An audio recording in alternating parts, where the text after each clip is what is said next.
Soy el doctor Horacio Difonso y en esta clase me voy a referir a la ictericia. Definimos ictericia como la coloración amarilla de la piel y de las mucosas causada por un aumento de la concentración plasmática de bilirrubina. La concentración plasmática de bilirrubina total, bilirrubina sérica, es de 0,2 a 0,9 miligramos por decilitro en el 95% de la población. Es menos de 1 miligramo por decilitro en el 99% de la población y en condiciones fisiológicas la bilirrubina directa representa menos del 15% de la total. Repasemos el metabolismo de la bilirrubina. Como sabemos, los glóbulos rojos cuando llegan a su senectud y terminan su vida generalmente por atrapamiento y destrucción en el sistema retículo endotelal del vaso, liberan por un lado la globina y por otro lado el heme. El heme, por acción de dos enzimas, se transforma en la bilirrubina no conjugada.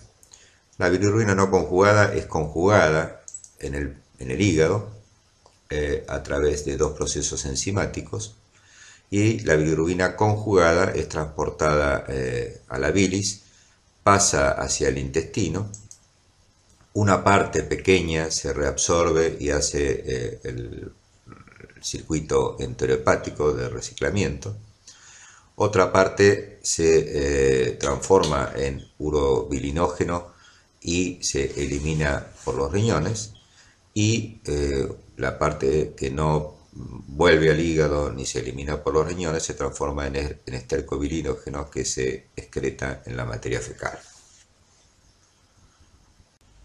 Dijimos entonces que por definición la ictericia es la coloración amarilla o amarillenta de piel y mucosas.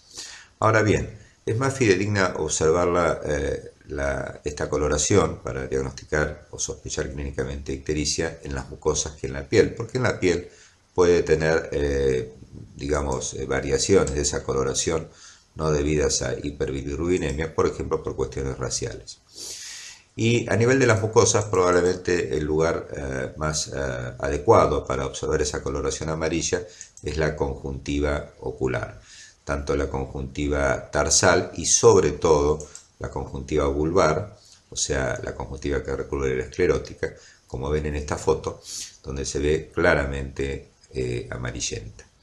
Las mucosas de la cavidad oral u otras mucosas también sirven para observar la coloración amarilla de la ictericia, pero es más fácil de verla en la conjuntiva ocular. En la piel, como les decía, aparte de factores raciales, puede haber otras causas de coloración amarillenta que, como vamos a ver, que no se deben a la bilirrubina. En esta foto vemos una ictericia muy evidente con coloración amarilla de la piel, de los párpados, alrededor del ojo, y por supuesto una coloración amarilla muy evidente de la conjuntiva tarsal y de la conjuntiva vulvar. Cuando uno ve un paciente con ictericia, además de la coloración amarilla de piel y mucosa, ya el examen general del paciente puede estar mostrándonos indicios de cuál puede ser la causa de la ictericia. Fíjense, por ejemplo, en este paciente que está claramente ictérico, no vemos los ojos porque están tapados, pero fíjense la piel claramente amarilla. Un paciente que parece estar adelgazado, seguramente ha perdido peso, y si miramos la parte superior del tórax vamos a ver unas manchitas rojas que seguramente, si las examinamos con mayor detalle y si las palpamos, seguramente son spiders o arañas vasculares, característica, entre otras cosas, característica estas lesiones de los pacientes con cirrosis hepática. Así que podría ser que este paciente esté ictérico por una cirrosis descompensada. Un paciente con semejante grado de ictericia y adelgazamiento también podría tener otras causas, por ejemplo, un tumor de la cabeza del páncreas con obstrucción del colédoco. O sea, además de observar la coloración amarilla y sospechar la ictericia, que después habrá que comprobarla en el laboratorio, el examen clínico general, desde la apariencia global del paciente hasta el examen físico completo, ya nos va a dar una orientación seguramente de la causa de la ictericia en muchos casos. La observación de la piel, como les decía, es menos fidedigna que de las mucosas, porque incluso el tipo de luz con que uno esté observando al paciente puede influir y con la coloración propia del paciente para hacerla más o menos amarillenta. Fíjense que entonces la comparación con la piel, en este caso la palma de la mano del observador, grafica cómo hay una coloración claramente diferente. Quizás en esta foto no es la mejor para comparar, porque la palma de la mano, a su vez, en este caso la palma del observador, tiene distintos tipos de coloración dependiendo de otros factores, tales como el tenor de hemoglobina, ciertos consumos alimentarios, etc.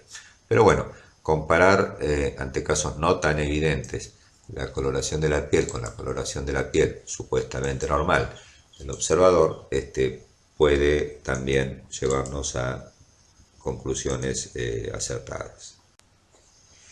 La ictericia es coloración amarillenta o amarilla de la piel por aumento de la bilirrubina, pero no todas las personas que tienen coloración amarillenta de la piel tienen ictericia.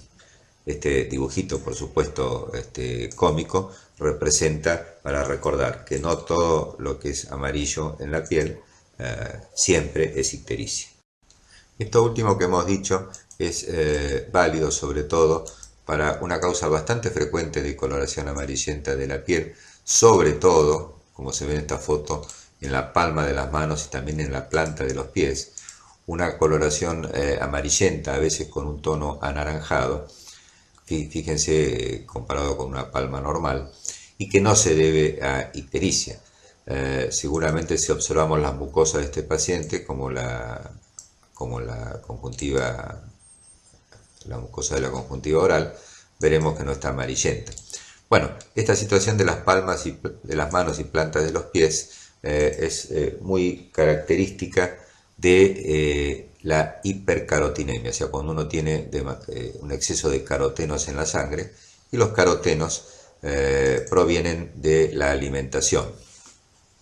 Algunos vegetales tienen una importante cantidad de carotenos, y la gente que consume mucho de estos vegetales, que básicamente son el zapallo y la zanahoria, frecuentemente tienen hipercarotinemia y coloración amarillenta con un tinte anaranjado, a veces más marcado, en plantas y palmas. Hay también algunas enfermedades que se asocian con hipercarotinemia y esta coloración que no es ictericia, por ejemplo, la diabetes. Otra cosa importante en la evaluación de los pacientes con ictericia es la observación del color de la orina. La bilirrubina conjugada, que fue conjugada en el hígado, la bilirrubina directa, se filtra por el riñón y se elimina con la orina. Y la orina, que contiene bilirrubina directa, adopta un color más oscuro. En casos muy evidentes es un color parecido al color de las bebidas cola, y si no, como muestra esta foto, es un color oscuro similar a un té muy cargado. Fíjense la comparación con la orina normal, que podrá ser más o menos amarillenta según su concentración, y la orina más oscura de la bilirrubinuria, que repito, solo se da, también se llama coluria a esta situación, cuando hay aumento de la bilirrubina directa, o sea, la bilirrubina conjugada. La bilirrubina indirecta, que está unida a la albúmina, no se elimina por orina, por lo tanto, en las hiperbilirrubinemias indirectas no se produce coluria. Cuando uno observa la orina de un paciente, una orina oscura, hay muchas otras causas de orinas oscuras que uno sospecha que puede ser coluria, quizá es más fidedigno que el color en sí, agitar esa orina y ver el color de la espuma, como trata de mostrar esta foto. En el caso de la coluria o bilirrubinuria, la espuma de la orina cuando está recién emitida o agitando un frasco con una muestra de la orina del paciente, la espuma de la orina es de color amarillo. Eso es característico de la coluria. O sea, orina de color oscuro, que esto puede ser variable y puede tener otras causas, pero con espuma amarilla cuando se la agita, es característica, uno puede realmente prácticamente afirmar que se trata de coluria. Uno puede clasificar las ictericias de una forma sencilla y que ya nos orienta a las posibles causas, dividiéndolas en hiperbilirrubinemia predominantemente no conjugada y las causas de hiperbilirrubinemia predominantemente conjugadas. Señalo acá, resalto la palabra predominantemente porque en la mayoría de los casos aumenta la bilirrubina total y aumenta tanto la directa como la indirecta. Pero el predominio, a veces muy neto, de una versus las otras, ya nos orienta, si recordamos el metabolismo de la bilirrubina, nos orienta a pensar en cuáles son las posibles causas. En el caso de las hiperbilirrubinemias a predominio de bilirrubina no conjugada, básicamente hay tres mecanismos. Aumento de la producción de bilirrubina, y esto es clásico, característico de las situaciones de hemólisis, ya sea de causa intra o extravascular. La extravasación de sangre en tejidos, pacientes que tienen hematomas múltiples, a veces en los postquirúrgicos, hay un aumento de la oferta de glóbulos rojos y producción de bilirrubina. Y algunas situaciones de diseritropoyesis, donde lo que está alterado es la eritropoyesis en la médula ósea, como por ejemplo las anemias megaloblásticas. El segundo mecanismo es disminución de la captación hepática, donde se debe conjugar la bilirrubina. Esto se ve con frecuencia cuando hay congestión hepática, clásicamente en la insuficiencia cardíaca, cuando hay derivaciones o shunts portosistémicos. En el síndrome de Gilbert, bastante frecuente, es un trastorno que, como vamos a ver, es básicamente de la conjugación de la bilirrubina, pero también hay una alteración de la captación hepática de la misma.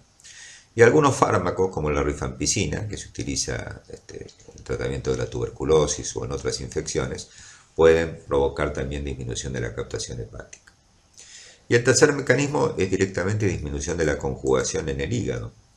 Hay un síndrome también congénito, el síndrome de Krieger-Najjar, que tiene dos tipos, tipo 1 y tipo 2.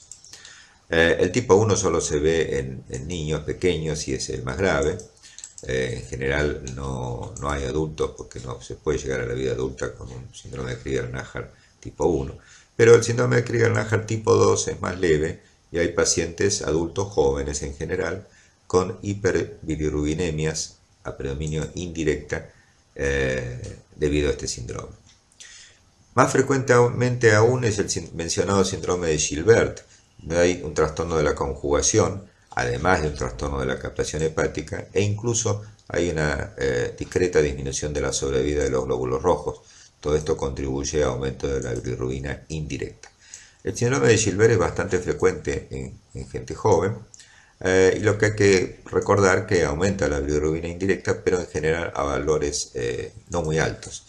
Generalmente un paciente con síndrome de Gilbert, si esa es la única causa de hiperbilirrubinemia, no tiene más de 3 miligramos de bilirrubina a predominio indirecta en la sangre. Si tiene más de eso y es un trastorno de la conjugación, posiblemente sea un síndrome de Krieger-Najjar, pero de tipo 2. Bueno, disminución de la conjugación se puede ver en los neonatos, en la ictericia neonatal, en algunas hepatopatías crónicas, en el hipertiroidismo, que ocasionalmente se acompaña de ictericia, y dentro de los fármacos, los estrógenos, la suplementación de estrógenos farmacológica puede provocar también aumento de la bilirrubina indirecta por disminución de la conjugación hepática. De estas tres causas debemos recordar siempre los trastornos de hemólisis, la extravasación de sangre y tejidos, la congestión hepática, el síndrome de Gilbert y las hepatopatías crónicas.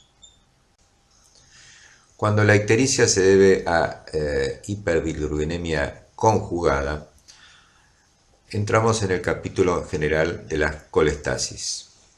La colestasis es el impedimento, retardo u obstrucción del flujo biliar y puede ser de causa extrahepática por obstrucción de los conductos biliares o de causa intrahepática.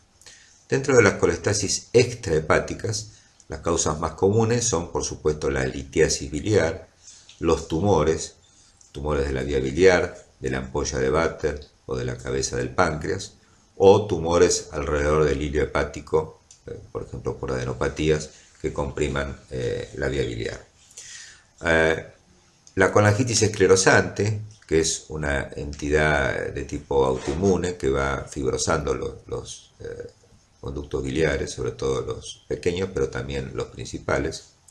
Parecida a ella es la llamada colangiopatía del SIDA, o sea, los pacientes que tienen síndrome de inmunodeficiencia adquirida por VIH pueden tener, entre otras manifestaciones biliares, una forma de colangitis esclerosante.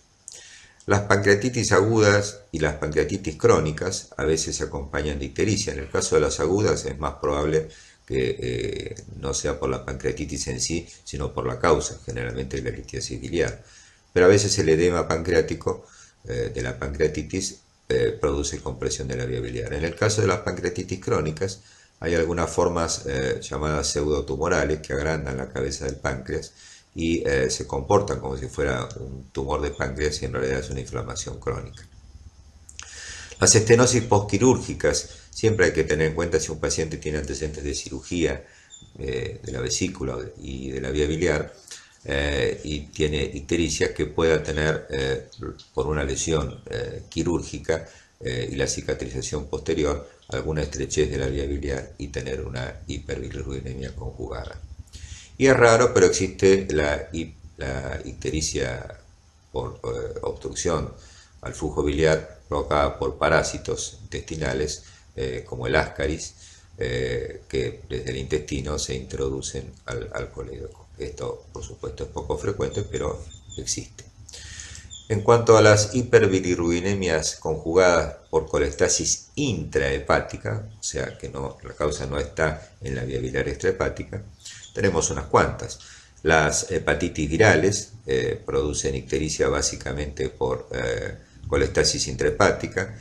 Las hepatitis de otras causas, como la hepatitis alcohólica, algunas infecciones bacterianas, también micóticas y parasitarias. Las enfermedades biliares autoinmunes, como la cirrosis biliar primaria y las hepatitis autoinmunes, producen por este mecanismo. La esteatohepatitis no alcohólica es el hígado graso, provocado no por alcoholismo, aunque también puede ser por alcoholismo o por ambas cosas, provocado, decía, por trastornos metabólicos, como se ve en la diabetes o en el síndrome metabólico. Muchas drogas y toxinas. Los cuadros de sepsis pueden dar aumento de la bilirrubina conjugada por colestasis. Algunos tumores, como por ejemplo la infiltración linfomatosa por linfomas en el hígado. Puede ser un síndrome paraneoplásico, por ejemplo, un síndrome que puede acompañar a veces al carcinoma de riñón. Puede provocar alteraciones de las pruebas de laboratorio hepáticas, entre ellas el aumento de la bilirrubina. Enfermedades infiltrativas hepáticas, ya mencionamos la esteatosis, que es la más común, pero puede haber otras, como por ejemplo la hemocromatosis. Los pacientes que reciben nutrición parenteral total, o sea, reciben nutrición a través de la vía venosa, uno de los problemas que puede haber es trastornos de colestasis intrahepática. Puede haber colestasis intrahepática a veces en los posoperatorios. El embarazo, una de las enfermedades gravídicas del hígado, es la colestasis gravídica del embarazo. Y los pacientes que tienen hepatopatías en fase terminal, de cualquier causa, suelen tener trastornos del flujo biliar intrahepático. Otra forma sencilla de clasificar a las ictericias, pero claro, esta forma de clasificarla es cuando ya tenemos idea de la localización de la causa y de la patogenia de esta ictericia, es dividirlas en prehepáticas, hepáticas y poshepáticas. Las prehepáticas son básicamente los trastornos de conjugación, como por ejemplo los que hemos mencionado, la insuficiencia cardíaca por congestión del hígado y las hemólisis fundamentalmente, donde en realidad lo que hay es un exceso de oferta de bilirrubina no conjugada que no logra ser totalmente conjugada en el hígado, y la ictericia, la hiperbilirubinemia, mejor dicho, esa predominio de indirecta. En la otra punta, las poshepáticas son las hiperbilirrubinemias a predominio neto de bilirrubina directa, o sea, conjugada, las que se producen en general por alguna causa obstructiva de las vías biliares. Y las hepáticas, que serían intrahepáticas, pueden a veces ser a predominio de bilirrubina conjugada o a veces a predominio de bilirrubina no conjugada, dependiendo de la causa.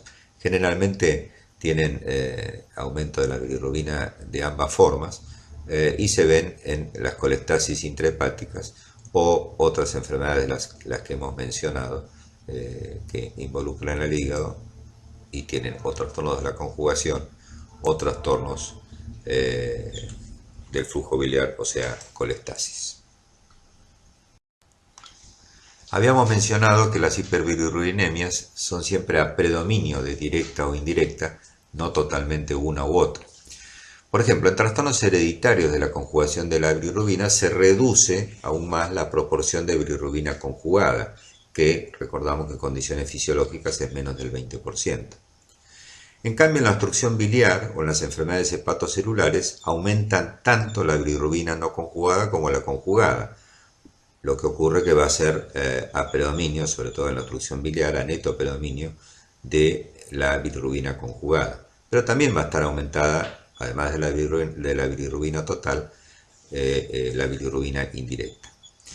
Y en la ictericia secundaria de hemólisis, ejemplo típico de hiperbilirrubinemia indirecta, aumenta la bilirrubina total, pero se mantiene la proporción de no conjugada y conjugada, que en condiciones fisiológicas recordamos que la mayoría de la bilirrubina es no conjugada.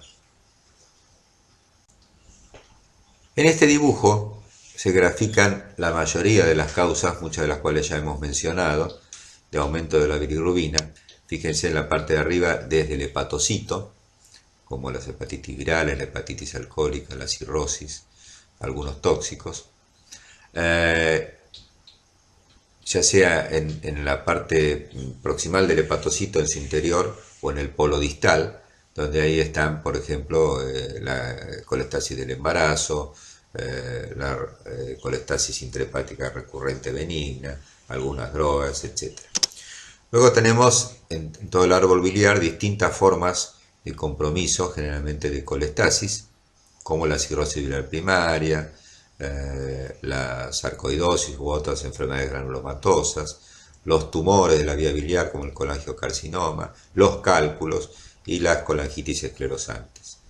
Más distalmente tenemos las enfermedades de los conductos hepáticos y del colédoco, como por supuesto la litiasis, la atresia de vía biliar en niños, estricturas, muchas veces postquirúrgicas, nuevamente los tumores de la vía biliar como el colangiocarcinoma, los parásitos poco frecuentes como el ascaris, los carcinomas, el carcinoma de la vesícula puede obstruir e infiltrar también el resto de la vía biliar, y ya más distalmente en el colédoco distal y su desembocadura en la ampolla de Vater, nuevamente los cálculos, el cáncer de páncreas, la pancreatitis crónica y las neoplasias de la ampolla de Vater, también conocidas como ampulomas, que obstruyen el colédoco en su desembocadura en el intestino. Los pasos a seguir en la evaluación y en el diagnóstico de un paciente con ictericia comprenden, por supuesto, la completa anamnesis y el examen físico completo, algunas pruebas de laboratorio, estudios por imágenes y, en algunos casos, la biopsia hepática. En la anamnesis hay algunos datos que pueden ser muy importantes, como por ejemplo el grupo etario y el sexo que pertenece el paciente. No es lo mismo una ictericia en un paciente muy joven, que por ejemplo puede ser una anemia hemolítica congénita, o en un paciente adulto o en un paciente anciano, donde la patología tumoral tiene más prevalencia. En todas las edades, la enfermedad litiásica, por supuesto, es seguramente la causa más frecuente, sobre todo cuando la ictericia es de tipo obstructiva. El género también tiene importancia porque algunas enfermedades hepáticas son netamente prevalentes o más prevalentes en el sexo femenino. Por ejemplo, las colangiopatías autoinmunes, la cirrosis biliar primaria. Los síntomas asociados a la ictericia son muy importantes. La presencia de fiebre y sobre todo fiebre con escalofríos sugiere en un paciente con ictericia infección de la vía biliar, colangitis. Por supuesto, puede haber otras causas como las tumorales, enfermedades infiltrativas hepáticas tumorales o granulomatosas que se acompañan de fiebre. Pero recordar que la fiebre, sobre todo acompañada de escalofríos, sugiere infección de la vía biliar en presencia de ictericia. El dolor, generalmente en el hipocondrio derecho, puede deberse a distensión de la cápsula hepática en situaciones de hepatomegalia congestivas o enfermedades inflamatorias del hígado, pero el dolor todavía es más frecuente en enfermedades de la vesícula, enfermedad litiásica o infecciones de la vesícula y vía biliar, o puede estar relacionado con enfermedad pancreática, las pancreatitis agudas o los tumores de páncreas. La astenia y anorexia son muy inespecíficos, pero bueno, es característico que los pacientes con hepatitis viral y de otras causas, como puede ser hepatitis alcohólica, se presenten con una marcada astenia, con anorexia, incluso a veces con vómitos. La pérdida de peso muy significativa asociada a la ictericia, bueno, puede significar varias cosas, pero entre ellas enfermedad tumoral, como por ejemplo la relacionada con tumores de páncreas. Ya hemos hablado de la coloración de la orina. La presencia de coluria en general se vincula con hiperbilirrubinemia directas, mientras que las hiperbilirrubinemia a predominio indirecto no se acompañan de coluria. En el caso de las heces hipocoloreadas, de color amarillento blanco, es porque tienen ausencia de estercobilinógeno. Y eso puede ocurrir también en las ictericias obstructivas. Esto se denomina acolia. Entonces, en una ictericia de tipo obstructiva es frecuente encontrar coluria acompañada de acolia. Y esto puede estar referido por los pacientes. Hay que interrogar adecuadamente todas las medicaciones que un paciente ingiere, porque puede ocurrir que algunas de esas medicaciones sean hepatotóxicas y que provoquen ictericia por toxicidad hepática.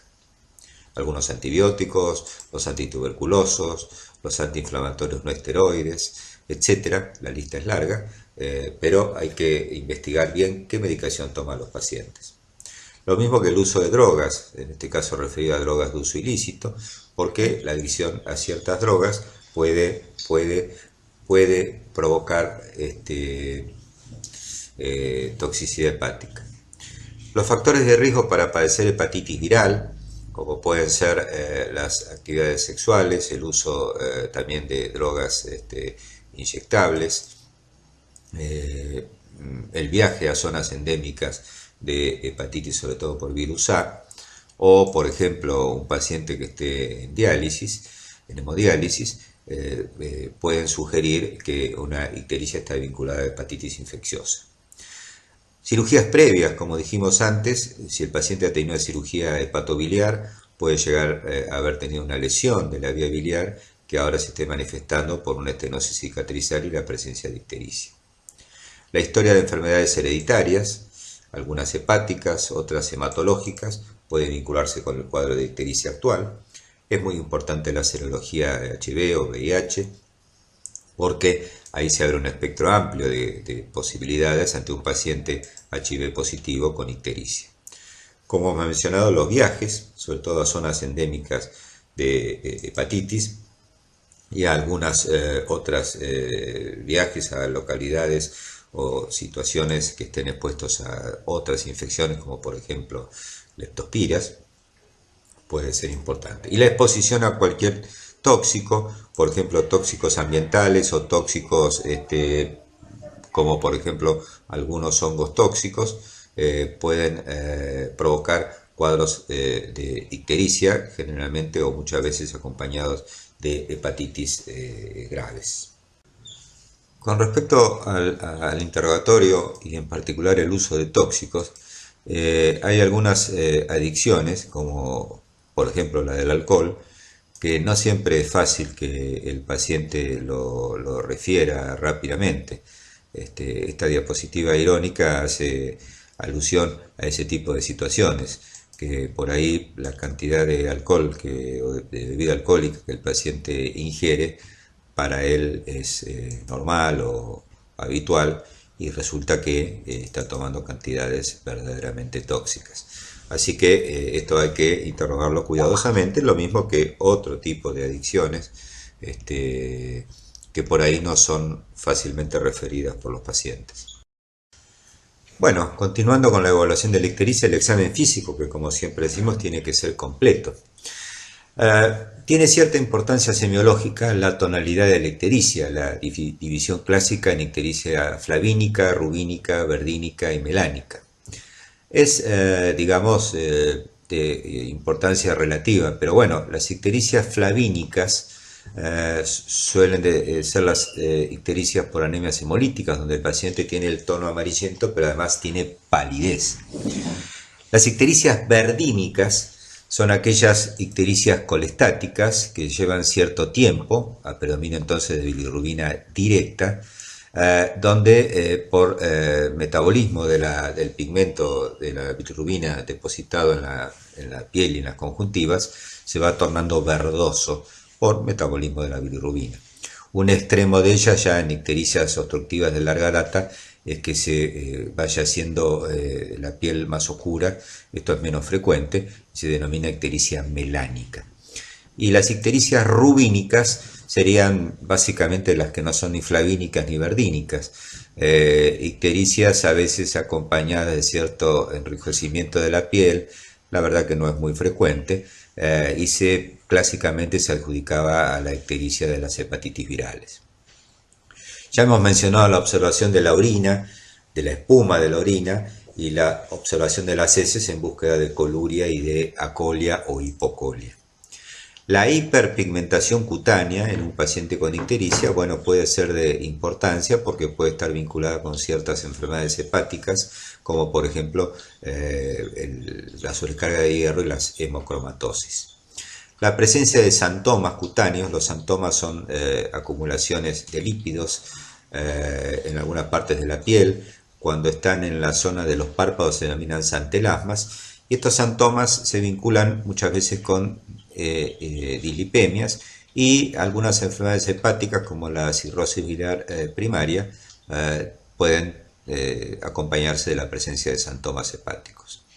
Los llamados estigmas de hepatopatía crónica, que son la presencia de palma hepática, que es un enrojecimiento de la palma, la presencia de agrandamiento de las parótidas, esto más vinculado con alcoholismo crónico, la presencia de arañas vasculares o spiders, que siempre hay que buscarlos en el territorio de la vena cava superior, como en el tórax, en la parte superior del tórax y en la cara, frecuentes en los pacientes con hepatopatías crónicas en fase cirrótica. Los signos de insuficiencia hepática, básicamente de encefalopatía, el flapping, tremor, como formando parte de la asterixis, el fétor hepático, un aliento muy particular de los pacientes que tienen encefalopatía hepática, y por supuesto distintos grados de deterioro del sensorio, desde desorientación hasta el coma. Los estigmas de alcoholismo, como hemos mencionado, agrandamiento parotidio, en los varones la distribución del vello pubiano de aspecto feminoide, o sea, con su límite superior horizontal, esto debido a un aumento en el tenor de estrógenos por falta de metabolización de los mismos, en particular en la cirrosis hepática alcohólica. La presencia de ascitis de distintas magnitudes generalmente nos puede estar indicando que el paciente con ictericia tiene hepatopatía crónica con hipertensión portal, pero también nos puede estar indicando que el paciente tiene una ascitis neoplásica y que la ictericia está también vinculada con una neoplasia, ya sea una carcinomatosis peritoneal, por ejemplo, por cáncer de páncreas, o otro tipo de tumores con metástasis hepáticas y compromiso del peritoneo. Bueno, las características semiológicas del hígado, la presencia de hepatomegalia y sus propias características, cuán grande sea esa hepatomegalia, la consistencia del hígado, los hígados duros, la superficie nodular, si duele o no duele, el borde hepático, si es un borde romo o borde filoso, nos pueden sugerir la etiología o posibilidades diagnósticas de una hepatopatía que sea causante de ictericia. La presencia de esplenomegalia puede tener distintas interpretaciones, pero lo más común en un paciente con ictericia que el paciente tenga una hepatopatía con hipertensión portal, por ejemplo cirrosis, que también le agrande el vaso, pero también puede formar parte de una hepatoesplenomegalia en el contexto de algunas infecciones o en el contexto de enfermedades linfoproliferativas. La presencia de vesícula palpable en un paciente con ictericia, conocido como signo de Courvoisier-Terrier, se describe clásicamente en el cáncer de páncreas, que comprime el colédoco, provoca ictericia obstructiva y distensión de la vesícula biliar. En general, las obstrucciones de la vía biliar por causas no neoplásicas, por ejemplo litiasis, en general no distienden tanto la vesícula porque habitualmente la vesícula tiene colecistitis crónica y es poco distensible. Bueno, la búsqueda de una alteración oftalmológica, que es el anillo de Kaiser y Fleischer, en pacientes jóvenes con ictericias de causa o hepatopatía de causa poco clara, puede estar vinculada con una enfermedad por depósito del cobre, que es la enfermedad de Wilson. Continuando entonces con la evaluación diagnóstica, vamos a las pruebas de laboratorio. Obviamente, si el paciente tiene ictericia, vamos a tener por definición aumento de la bilirrubina. Pero tenemos que ver entonces, como hemos mencionado, si es esta hiperbilirrubinemia a predominio de bilirrubina directa o a predominio de bilirrubina indirecta. Como ya hemos dicho, en algunos casos ese predominio es casi completo, pero nunca llega a ser el 100%. En los casos de ictericia obstructiva, seguramente alrededor del 90% va a ser de bilirrubina directa. En los casos de anemia hemolítica, la enorme mayoría va a ser a predominio de indirecta. Y en el caso de las hepatopatías, frecuentemente es a leve predominio de una u otra. La elevación de las enzimas que en general marcan necrosis hepática, como la transaminasa glutámico-oxalacética y la glutámico-pirúvica, nos están indicando, bueno, la presencia de un proceso inflamatorio con necrosis, pero también es frecuente que estas enzimas se eleven cuando hay una causa obstructiva, porque en general se produce una injuria secundaria en el parénquima hepático, secundaria a la obstrucción biliar. Entonces, aunque la causa sea básicamente obstructiva, también puede haber una discreta elevación de estas enzimas.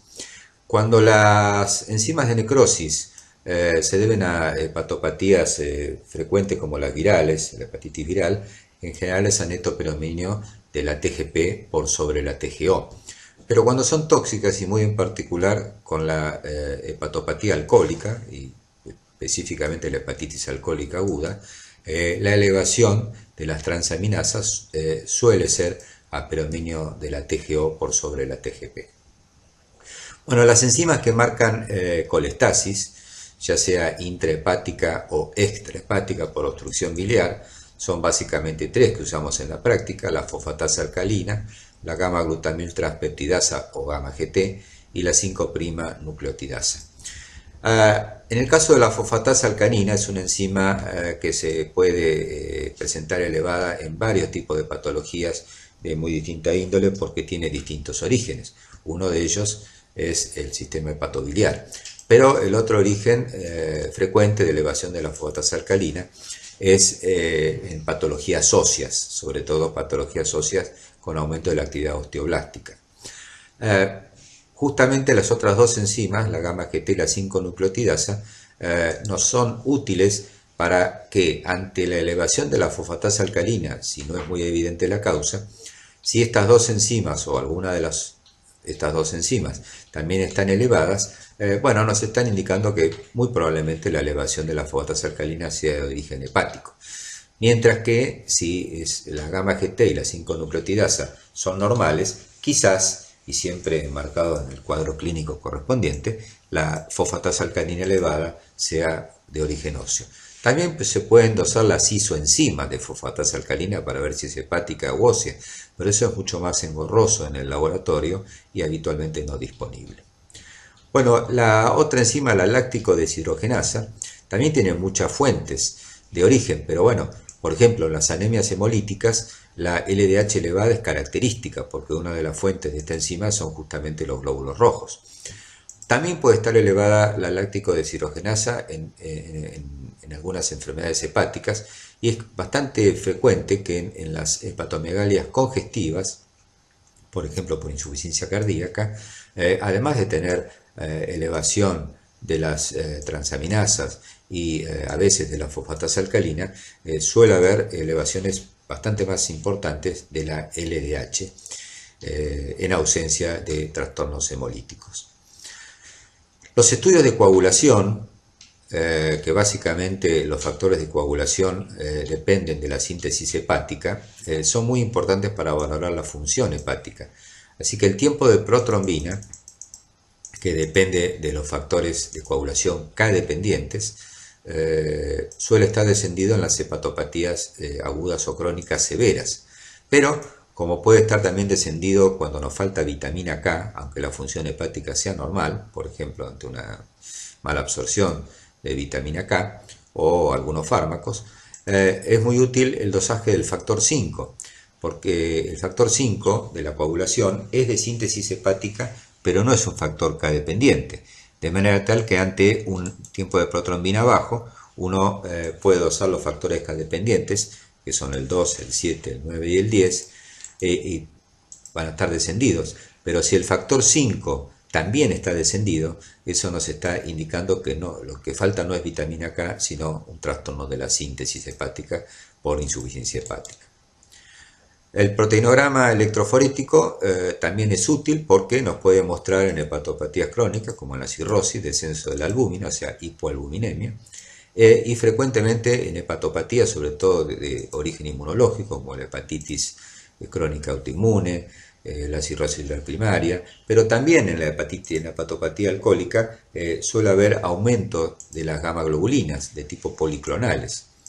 En la cirrosis suele haber también una superposición en la corrida electroforética de las beta globulinas y las gamma globulinas, lo que se llama fusión beta-gamma, ambas aumentadas, pero fusionadas, que es bastante característico de la cirrosis hepática.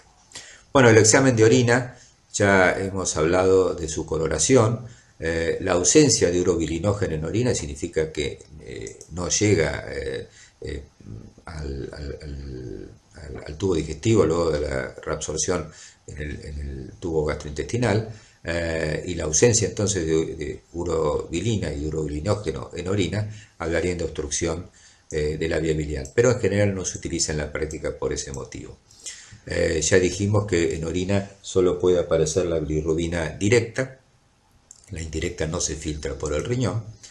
Bueno, y otros elementos de la orina, si son patológicos, nos pueden orientar a distintas enfermedades sistémicas que pueden afectar el hígado. Y bueno, y otras pruebas ya más dirigidas a la sospecha etiológica van a ser las serologías virales para los virus hepatotropos, virus A, virus B, virus C, por supuesto la serología para VIH, las pruebas de hemólisis, las distintas pruebas de hemólisis que verán en la respectiva clase, para demostrar si existe un trastorno hemolítico y de qué patogenia es, o de qué causa. la presencia de autoanticuerpos en hepatopatías crónicas autoinmunes, etcétera, otro tipo de estudios de laboratorio ya más dirigidos a determinar cuál es la causa de una ictericia que ya hemos determinado si parece ser prehepática, hepática o poshepática. En cuanto a los estudios de imágenes en el diagnóstico diferencial de una ictericia, tenemos varias opciones, veremos algunas imágenes seguidamente. El estudio más sencillo, más económico, no invasivo y que es muy eficaz para observar sobre todo la vesícula y su contenido, y también, aunque en menor medida, la vía biliar y la cabeza del páncreas, es la ecografía. La ecografía nos puede mostrar bien si la vesícula está distendida o no, si su pared tiene signos inflamatorios y si tiene litiasis en su interior. También nos puede mostrar con bastante fidelidad si la vía biliar intra y o extrahepática está dilatada. Tiene un poco menos de sensibilidad, pero también nos puede mostrar en el conducto biliar principal, en el colédoco, si está ocupado por litos o no. También nos puede estimar el tamaño y o la presencia de una masa en la cabeza del páncreas. Un perfeccionamiento de la ecografía es la ecoendoscopía, donde el transductor ecográfico se introduce mediante un eco o mediante una endoscopía, y ahí logra ver muy de cerca la zona del colédoco, sobre todo en su parte distal, pero también proximal, la zona de la ampolla de Vater, la cabeza del páncreas y el interior del colédoco. Es un estudio muy sensible y específico, pero no es fácil no está al alcance de obtenerlo siempre porque no se hace en todos lados la ecoendoscopía. La tomografía computada es muy útil para ver, por supuesto, el parénquima hepático, la presencia de dilatación de la vía biliar, la vesícula biliar y el páncreas. La resonancia magnética y la colangioresonancia son estudios también muy sensibles y específicos, sobre todo la colangioresonancia, para ver el árbol biliar y el interior del mismo. En casos en que la ecografía no pueda definir si existe o no y dónde está y cuál es la causa de una obstrucción de la vía biliar, probablemente la colangioresonancia pueda hacerlo. Es un estudio también no invasivo, pero tiene la desventaja de su costo económico y que tampoco está disponible en todos lados, aunque cada vez es más frecuente que, digamos, o cada vez está más difundido que uno pueda hacer estudios por resonancia magnética. Bueno, la colangiopancreatografía endoscópica retrógrada consiste en la introducción de un endoscopio que tiene visión lateral en su extremo distal. Se identifica la ampolla de Vater, se coloca el endoscopista, habitualmente un gastroenterólogo, coloca un pequeño catéter en la parte distal del colédoco, inyecta sustancias de contraste y permite ver la presencia de dibujar el árbol biliar con el contraste y ver la presencia de obstrucciones, de litiases, de irregularidades, por ejemplo en casos de tumores o de colangitis esclerosante. Este estudio endoscópico tiene la ventaja que además permite efectuar terapéutica, porque mediante este método se pueden extraer cálculos de la vía biliar y además se puede hacer una dilatación de la papila, donde está la ampolla de Vater, haciendo la que se llama una papilotomía endoscópica, para permitir el mejor drenaje de la vía biliar, sobre todo en casos de colangitis litiásica. Y finalmente la colangiografía transparieto-hepática por vía percutánea consiste en canalizar un conducto biliar intrahepático que debe estar dilatado para poder hacerlo, bajo control ecográfico habitualmente, puede ser tomográfico también. Se coloca un catéter en ese conducto biliar, se inyecta contraste, pero digamos desde arriba, no como en la retrógrada endoscópica, que es desde el colédoco distal. Acá es desde un conducto biliar intrahepático. Se opacifica entonces la vía biliar y permite determinar la anatomía y la presencia de lesiones obstructivas en alguna parte o en varias partes de la vía biliar. Aquí tenemos en estas fotografías dos imágenes de lo que se conoce como ERCP, que es la colangiopancreatografía endoscópica retrógrada.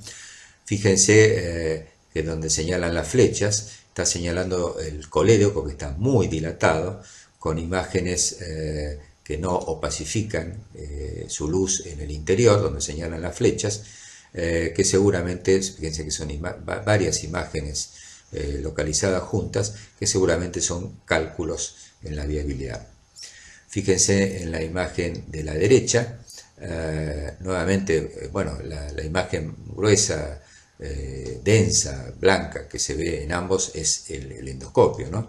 Y lo que señalan la flecha, en el caso de la foto de la derecha, fíjense que es una lesión que se tiñe poco con el contraste colocado dentro de la vía biliar, que distiende el colédoco y que, bueno, ahí entra el diagnóstico diferencial si puede ser un lito o hay una masa allí en el conducto biliar. Fíjense que por encima se alcanza a dibujar parte de la vía biliar intrahepática, que parece estar un poco dilatada, pero por encima de la flechita, donde se ve esa imagen densa, parece haber un desfiladero, casi una amputación del conducto biliar. Fíjense acá una foto de una ecoendoscopía. La imagen de arriba, como con círculos, es el endoscopio, y la obtención de la imagen es con ultrasonidos, es como otro tipo de ecografías. Fíjense que ahí se señala la presencia de esa imagen ecogénica en el interior del conducto biliar, señalada como una piedra, dice stone, y CBD, el conducto biliar con dilatación. Repito que la ecoendoscopía es un método muy sensible y específico para la cabeza del páncreas, para la ampolla de Vater, la papila, para la vía biliar, sobre todo en su parte distal, pero no está difundido en todos los servicios, no siempre se puede llegar a hacer. En estas fotos vemos imágenes de la colangiografía por resonancia magnética o colangioresonancia. Fíjense que en las reconstrucciones, que son estas imágenes que vemos acá, se ve con mucha claridad la anatomía de la vía biliar. En la imagen de la izquierda, donde señala la flecha roja, fíjense que en el conducto biliar principal, que se ve dilatado hacia arriba, tanto el hepático derecho como el hepático izquierdo, se ve una zona donde no está, se pierde la luz del colédoco, no se ve claramente, probablemente por la presencia de imágenes litiásicas. En la imagen de la derecha se ve, donde señala la flecha de la derecha, CBD, el conducto biliar, la desembocadura en el duodeno, el afinamiento progresivo del colédoco, que es normal hasta que desemboca en la ampolla, y donde dice GB de gallbladder, es la vesícula, que en este caso es inusitadamente distendida y delgada. Algunos la han llamado a este tipo de anatomía de la vesícula como vesícula en gorro frigio. Fíjense en este otro caso, también es una colangiografía por resonancia magnética. Fíjense que bien se ve el dibujo del colédoco y la vía biliar intrahepática, la desembocadura en el duodeno, la imagen más irregular, tipo tubo por debajo del conducto biliar de la vesícula, es el duodeno, donde llega la imagen de la resonancia, o sea, la desembocadura está correcta. Y la imagen de la vesícula, que en este caso está muy distendida, es muy grande, con, fíjense, la zona de la base de la vesícula, del bacinete, con irregularidades, y cómo está comprimiendo. Se ve claramente cómo la parte proximal de la vesícula está comprimiendo, aunque sin obstruirla completamente, la luz del colédoco. La compresión de una vesícula distendida, generalmente por un cálculo o varios enclavados en el bacinete vesicular, se conoce como síndrome de Mirici, y es causa de ictericia, y fue descrito por Mirici, que fue un cirujano argentino cordobés. En esta otra imagen es un corte axial, o sea transversal, de tomografía computada con contraste. Fíjense, bueno, la imagen anterior hipodensa, que está justo por debajo de la pared anterior del abdomen, es estómago. Fíjense que hacia atrás se ve las vértebras, por delante de la vértebra la aorta y a su derecha la vena cava inferior. Parte de las siluetas de esas imágenes densas, o sea, blancas, de los polos renales superiores, y donde señala la flecha es la luz duodenal, y la flecha señala específicamente una imagen densa ahí en el interior, que probablemente sea una imagen tumoral, posiblemente de la papila o de la ampolla de Vater, un ampuloma. Revisando entonces la secuencia diagnóstica ante un paciente con ictericia, tenemos que saber que con la anamnesis y el examen físico completo se puede obtener una sospecha diagnóstica en la mayoría de los pacientes. Considerando el laboratorio básico, además de lo previo, hemograma, hepatograma, proteinograma y una ecografía hepatobiliar, se diagnostican alrededor del 80% de los casos de ictericia y después se ve su solución. En el resto de los casos se necesitarán otras pruebas diagnósticas como distintos tipos de serologías, tomografía computada, resonancia magnética o colangiografía endoscópica retrógrada o ecoendoscopía. En algunos casos será necesario para arribar al diagnóstico la visualización de la histología del hígado, y esto básicamente se necesita una biopsia hepática en varios tipos de hepatopatías crónicas, como distintos tipos de cirrosis, hepatitis crónicas, de etiología viral o de etiología autoinmune, en enfermedades infiltrativas del hígado, por ejemplo granulomatosas, y en otro tipo de enfermedades. Y también, por supuesto, cuando se observan lesiones tumorales en el parénquima hepático, únicas o múltiples, o a veces en forma de muchas lesiones nodulares pequeñas, como de tipos miliares, que se necesita conocer el diagnóstico histológico. El diagnóstico histológico se puede obtener la muestra mediante una punción biopsia hepática, habitualmente controlada por ecografía, dirigida hacia una lesión visible, o en el caso de hepatopatías difusas, se toman una o dos muestras en los lóbulos hepáticos. También puede ser obtenida cuando el paciente requiere una intervención mediante la laparoscopía, con la visualización de la superficie hepática y toma de varias biopsias, o en el contexto de una laparotomía, cuando el paciente requiere intervención quirúrgica. Bueno, para ir finalizando, vamos a analizar, de acuerdo a lo que hemos estado explicando, algunas situaciones clínicas típicas de casos de ictericia. Fíjense el primero: si estamos ante una hiperbilirrubinemia indirecta leve, con enzimas hepáticas normales y asintomática, debemos considerar en primer lugar trastornos congénitos de la conjugación, como el mencionado síndrome de Gilbert, la reabsorción de hematoma, por ejemplo en los posoperatorios, y los trastornos hemolíticos. En el caso de una hiperbilirrubinemia indirecta con enzimas normales hepáticas, con láctico deshidrogenasa elevada y anemia, tenemos que considerar los trastornos hemolíticos. Y en el caso de hiperbilirrubinemia, tanto directa como indirecta, entre comillas mixta, puede ser a leve predominio de una u otra, con transaminasas elevadas, con o sin elevación de la fosfatasa alcalina y con alteraciones semiológicas hepáticas, considerar hepatopatías agudas o crónicas de tipo inflamatorias, congestivas, infiltrativas, tóxicas o tumorales. Si estamos ante una hiperbilirrubinemia a predominio de bilirrubina directa, acompañada de fiebre, dolor abdominal, escalofríos y fosfatasa alcalina elevada, considerar que es muy probable que sea una obstrucción extrahepática litiásica que se complicó con colangitis.